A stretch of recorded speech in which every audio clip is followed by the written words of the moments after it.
Okay, today we're going to talk about a very sensitive topic. We're going to talk about market norms on agents' commission and agents' duty. Okay, so again, I'm going to share with you what to expect for market norms lah. Okay, and what I feel that is correct or wrong and what's the difference. This is just my personal opinion. So let's go. Okay, so first of all, I want to talk about the duties first. Okay, duties first. Then later, we talk about who should pay what and how does it work in the Singapore property market. So first of all, a lot of buyers I have to share this because I think things are changing. A lot of buyers expect their agents to be driving them around for viewing. Okay, I have heard this like many years ago, 10 over years ago, that some agents actually drive their buyers. I think now some agents still do that, but again, it's not market norms lah. So I just want to say this because if you expect the agent to drive you around for viewing, then at the same time the agent to accompany you for viewing, actually that shows one thing lah. That shows that the agent is actually pretty free. Because for the agent to only serve you alone is in just a weekend or just a Saturday, it shows that this agent really don't have a lot of customer. So actually now the market norms is very different from the market norms before that. Actually now I realize that most of the agents, right, they arrange the viewing, they do the communication, they negotiate, they educate their buyers, but they don't actually go viewing with their buyers.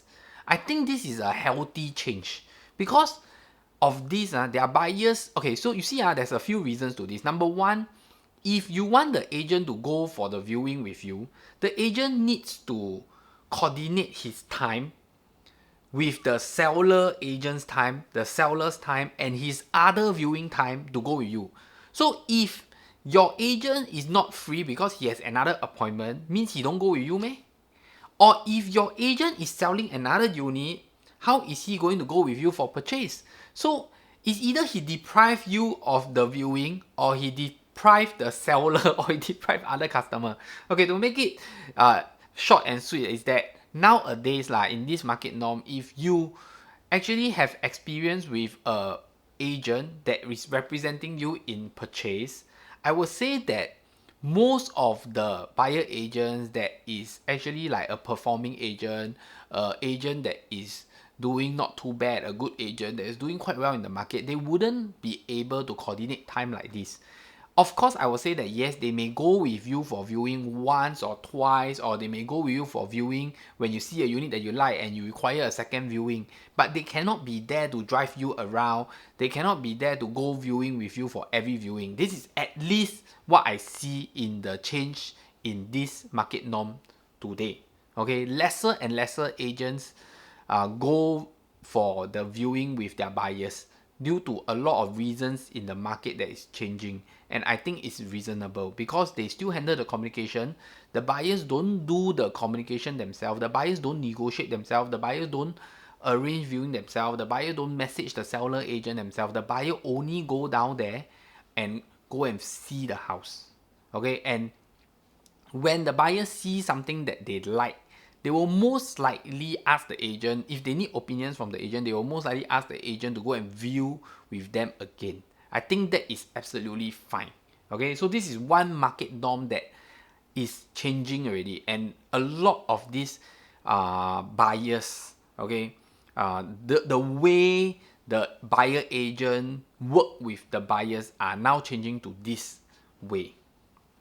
Number two, okay, seller agent to be present for viewing. Okay, so just now we were talking about the buyer agent driving the buyer around, buyer agent being present if viewing with the buyer. Now we talk about seller agent. Should seller agent be present in the viewing? Okay, I think it's a market norm that seller agent is present at the viewing, unless there's some reasons, maybe 20% of the time or 10% of the time the seller agent cannot be there because there's a crash in appointments and whatsoever. This is understandable, but it's still a market norm that seller agent be present at viewing. Okay, I tell you what's the difference. Because when a seller agent is present at the viewing, The buyers, they come and view. They may have questions for the seller agent. So they will ask the seller agent. The seller agent will be able to know how to handle those questions. But the seller may feel that, I'm engaging a seller agent. Why am I the one answering the question? Why am I the one doing the viewing for the agent? So I think it's fair that seller agent handles viewing, handles question. If the seller agent is not there, the seller agent have some appointment that's crashed, he asks the seller, can you open up the unit for the viewing? Okay, but I think the question still have to be directed back to the seller agent. I think that is the correct market norm that is happening. Okay, so I think again, it's essential for agents that represent their seller to be actually there for viewing, because when you have buyers coming in, they may have questions about the unit, and that's the job of a seller agent. Okay, this is just my perspective. Okay, third one, okay, I think it's market norms that agents should be handling all communication if they represent a client. So if they represent a seller, nobody should be actually talking to the seller. Everybody should be talking to the agent, then the agent relate back to the seller. If the agent represent the buyer, then everybody should talk to the agent, should talk to the seller, not the buyer go and talk directly to the seller. You get where I'm coming from? So if you have an agent, your agent should handle all the communication. Your agent should be talking for arranging viewing for you. Your agent should be answering the questions from the buyers. Your agents should be, so basically let's make it short. If you have an agent, you shouldn't be calling another agent. If you have an agent, you shouldn't be talking to another agent or another party. Okay, so I think it's market norms. It's market norms that agents are communicating when they are representing their client, and not their client just shoot there. So if you watch one of my episodes that I talk about the unspoken rule, right, that's where market norms is not being done correctly. When the buyer start to call the seller agent, start to inquire units, arrange viewing themselves, and end up bringing a agent up. That is not correct. That's why that is not the correct market norm. Okay? Okay, so I'm going to talk about this very sensitive topic, okay? The sensitive topic on who should pay commission. Okay, so I'm going to share this in a market norm condition as in today. In today's market norm condition, the private property seller, they pay commission to their agents. And their agents actually share the commission with the buyer agent. So if you're buying a private resale, the buyer don't actually pay commission nowadays. Okay, the buyer don't actually pay commission nowadays. For HDB, it's different. HDB, the seller pays the seller agent, the buyer pays the buyer agent. For rental, okay, rental is a very subjective thing. Okay, rental is a very subjective thing. For HDB rental, the seller, the landlord pays their landlord agent. The tenant pays their tenant agent. Okay. For private, normally the case, okay, is, I think the cutoff is around 3,500 or 4,000 that the landlord actually pays their agent. Okay, if the rental is below 3,500, the landlord pays their agent. Their agent do not share commission with the tenant agent. But sometimes in the higher range rental, like 5,000, 10,000, 8,000, there are cases that is harder to find tenant. Then people start to share their commission, meaning that let's say today I have a rental unit that is 10,000. So let's say I take the commission from the landlord, I will share my commission with the tenant agent. So the tenant don't pay their agent. Okay, if you ask me, this also this thing is also created in a way where some of these overseas clients, like for example, they come from Japan, they come from Korea, they come from USA and whatsoever, and they come here to work, and then they are looking for a place to stay. These people, when they engage this kind of like agents that handle this kind of tenants, they don't actually pay their agents.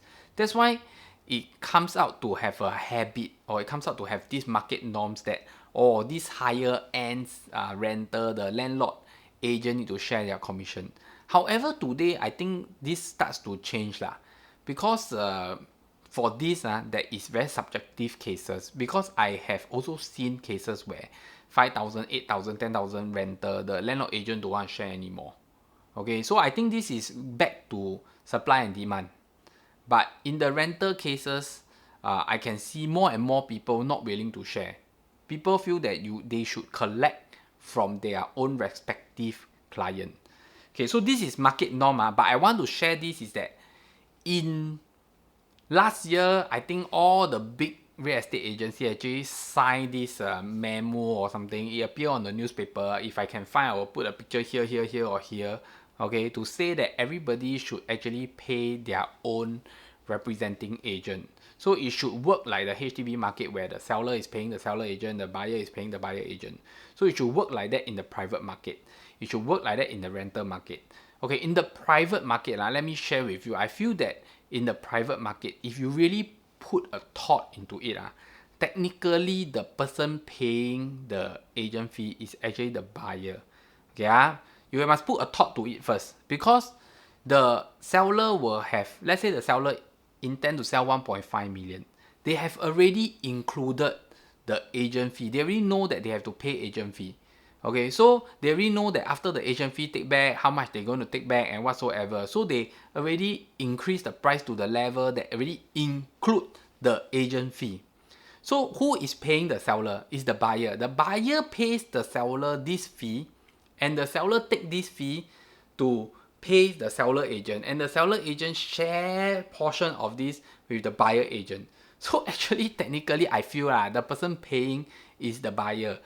So if let's say today it comes to a stage where the seller pays the seller agent, the buyer pays the buyer agent, then technically the seller maybe I say I'm not too sure, maybe the seller will pay a lesser commission. If the seller pays a lesser commission, will we see a slight drop in selling price? Because the seller doesn't need to pay the buyer anymore. Okay, so this may happen one day I don't know when, because again, market norms very hard to change, and it requires a lot of supply and demand issues. It requires a lot of technical issues, and when it comes to this agent commission under the law, this is like there's no governing on this thing. Okay, so it's like today you go to see doctor or you go what, there's no such thing as it has to be this fee, this fee, this fee, that fee. Okay, so that's it for today's video. Hope you enjoy, hope you understand the market norms and how it comes about, and whether in the next few months or next few years will it change. We wouldn't know. Okay, so hit the like button, subscribe button. I see you in the next episode, and bye bye.